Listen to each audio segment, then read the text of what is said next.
Hello students, कैसे हैं आप। 7वीं कक्षा की विज्ञान विषय की ऑनलाइन क्लास में आप सभी का स्वागत है।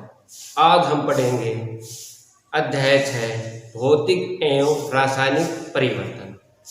हमें अपने दैनिक जीवन में आसपास अनेक प्रकार के परिवर्तन दिखाई देते हैं, जैसे दूध से दही का जमना, दूध से पनीर का बनना, पानी से बर्फ का जमना तथा लोहे की वस्तुओं में जंग लगना। इन पदार्थों में एक अथवा अनेक पदार्थ सम्मिलित होते हैं।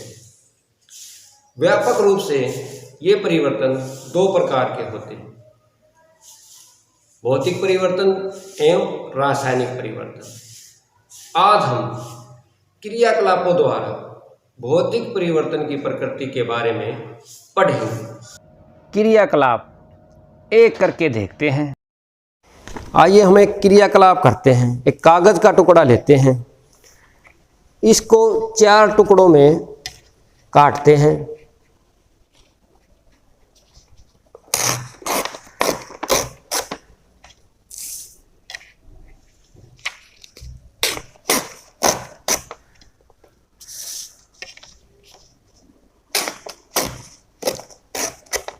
अब पुनः एक टुकड़े को फिर 4 टुकड़ों में काटते हैं।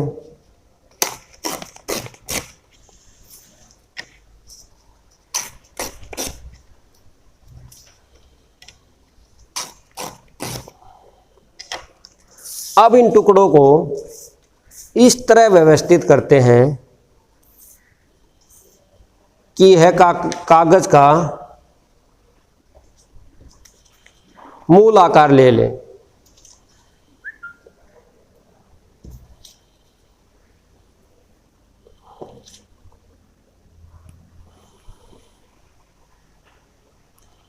क्या टुकड़ों को पुनः जोड़कर मूल टुकड़ा प्राप्त किया जा सकता है? क्या कागज के गुणों में कुछ परिवर्तन हुआ है? क्या कोई नया पदार्थ बना है? तो हम यहाँ देखते हैं, न तो कागज के गुणों में कोई परिवर्तन हुआ है, न ही कोई नया पदार्थ बना है, लेकिन कागज के आकार, आमाव या साइज में परिवर्तन हो जाता है। अब हम एक और क्रियाकलाप करके देखते हैं, क्रियाकलाप 2। कक्षा के चाक बोर्ड के आसपास गिरे चाक पाउडर को इकट्ठा करते हैं, अथवा चाक के किसी टुकड़े को चूर्ण बनाकर, किसी चाक के टुकड़े का चूर्ण बनाकर इसे पेस्ट बना लेते हैं।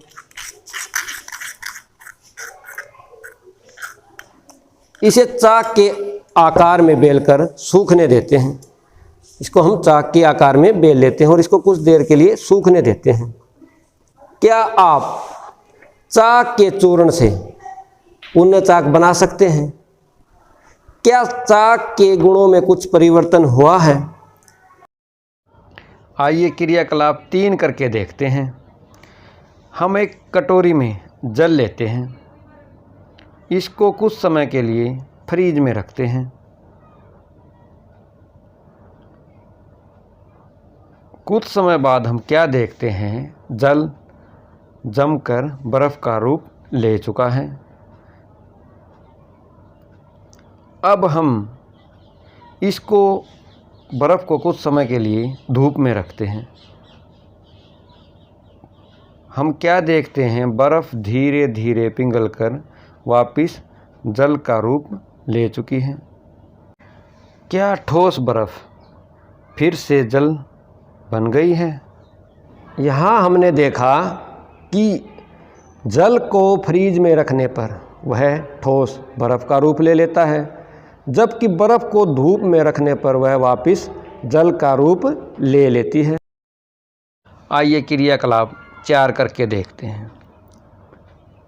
एक पात्र में थोड़ा सा जल लेकर उसे उबालते हैं। क्या आपको जल में से भाप निकलती हुई दिखाई देती है? अब इसके ऊपर एक बर्तन को उल्टा करके रखते हैं। बर्तन की भीतरी सतह को देखिए, क्या आपको वहाँ जल की कोई बूंद दिखाई देती है?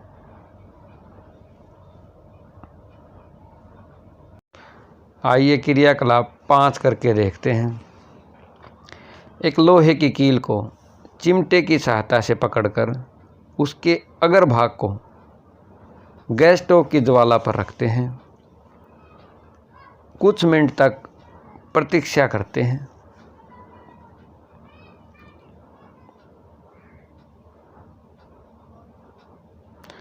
क्या लोहे की कील के अगर भाग के रंग में कोई परिवर्तन होता है? क्या कुछ समय बाद अगर भाग पहले वाले रंग में वापस आ जाता है? हमने क्रियाकलापों में देखा, क्रियाकलाप 1 और 2 में हमने देखा कि कागज तथा चौक के अमाप साइज में परिवर्तन हो जाता है। जो कागज है और जो चौक है उसके साइज में परिवर्तन हो जाता है। तथा क्रियाकलाप 3 और 4 में जल की अवस्था परिवर्तित हो जाती है, जैसे द्रव से ठोस बन जाता है या गैस से वापस द्रव में परिवर्तित हो जाता है। तथा क्रियाकलाप 5 में धातु के टुकड़े का रंग गर्म करने पर परिवर्तित हो जाता है, जैसे हमने देखा कि धातु की कोई कील गर्म करने पर लाल रंग की हो जाती है तथा दूर हटाने पर वापस अपनी पुरानी अवस्था में आ जाती है। तो हम भौतिक परिवर्तन किसे कहें? पदार्थ के आकार, अमाप, साइज, रंग और अवस्था जैसे गुण उसके भौतिक गुण कहलाते हैं। वह परिवर्तन जिसमें किसी पदार्थ के भौतिक गुणों में परिवर्तन हो जाता है, भौतिक परिवर्तन कहलाता है। तो पदार्थ में क्या क्या चेंज आता है? आकार में, साइज में और रंग में, और अवस्था परिवर्तित हो जाती है। उसको हम क्या कहते हैं? भौतिक परिवर्तन कहलाता है। ऐसे परिवर्तन में कोई नया पदार्थ नहीं बनता है। अब आप निम्नलिखित परिवर्तनों में से भौतिक परिवर्तनों को छांटकर अपनी नोटबुक में लिखें। नंबर 1, दूध का खट्टा होना। नंबर 2, खींचा हुआ रबड़ बैंड। नंबर 3, पानी में शक्कर का घोलना। नंबर 4, गूंथे हुए आटे से पुनः लोई बनाना। नंबर 5, मोम का पिघलना। नंबर 6, मोमबत्ती का जलना। नंबर 7, अनाज से बनाया गया आटा। नंबर 8, लकड़ी के टुकड़े चीरना। नंबर 9, खाना पकाना।